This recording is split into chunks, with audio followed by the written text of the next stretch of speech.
Hi everyone, it's Annalisa and welcome back to my channel. Why is some people's journey less difficult than others in this twin flame connection? And that is a fair question. Why do you hear so many stories of some people's lives being turned upside down while others seem to go through an easier type of path, an easier awakening? And I believe that any awakening can be difficult. It also depends on your soul contract and what are the lessons that you have to learn while you're here on this planet. And for some, you have harder lessons, while others have already learned those lessons in other lifetimes, which is a fair reason as to why some of you out there are really going through heck and back, right? Really having a hard time, really losing everything in your life, having to completely rebuild, while others seem to go through this journey, understanding it, and then making the changes and then coming into union with their divine masculine, which appears to be a little bit easier than having to lose family, lose friends, lose your career, and so forth, right? But it really does depend individually on those really tough lessons to learn and the perspective that you have on this whole journey as well.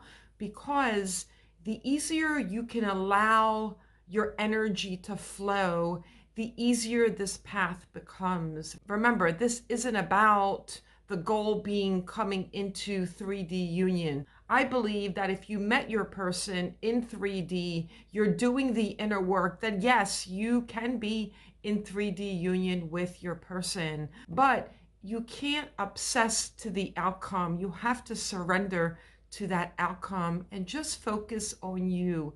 Just focus on what will make you happy. And what are those lessons that you still need to learn? And that's why some have an easier path on this journey, is because in other lifetimes they have learned a lot more lessons. So now they're coming into this lifetime agreeing to be awakened by their divine masculine, and the lessons are not as difficult, whatever they may be. Perhaps the lessons may be about releasing jealousy, and maybe you came on this planet and you find that you're jealous of other people that have so much more than you, right? Perhaps another lesson could be to accept people for who they are.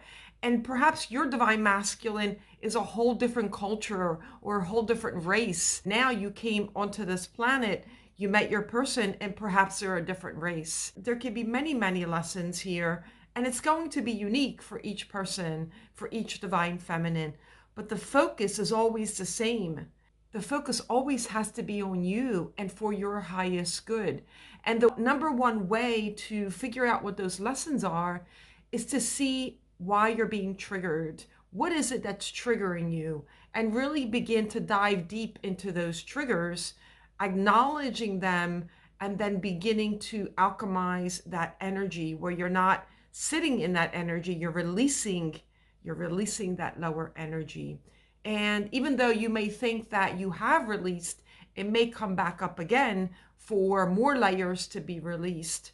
And remember, we are in a lower dense planet, and you will continually be triggered until you learn how to let go, how to not conceptualize, how to have that awareness and say, I don't need that to trigger me. Although my 3D is not looking the way I want it to, it's there for a reason, and I'm going to work through it. And this is really important for the divine feminines to work on and to acknowledge their triggers. But everyone's path is going to be different. I do have to say, out of all the clients that I've coached, I have met one client where I believe that she's going through an easier type of path where she's not obsessing over her person, and she understands what the journey is and was looking for more ways on how to detach. But Her energy was calm, was easy. So her path absolutely has been a lot easier than many other clients that I have coached.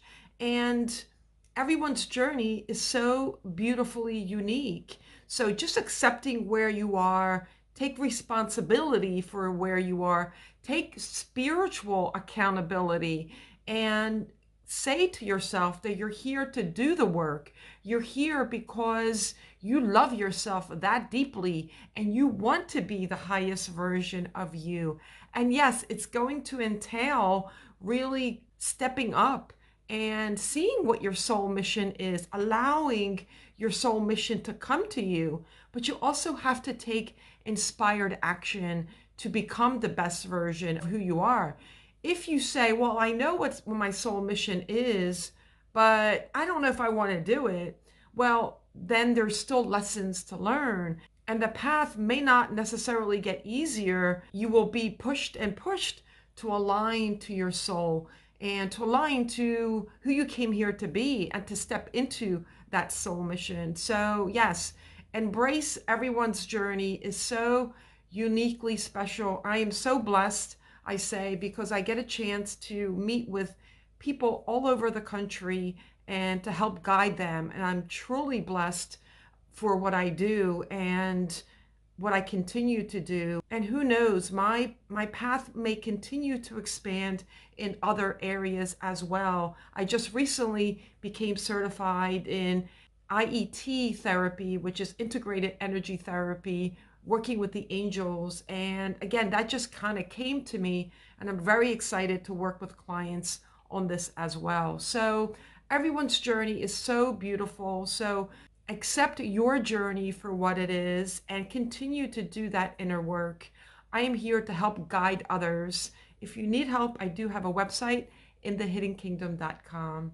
Sending you all so much love.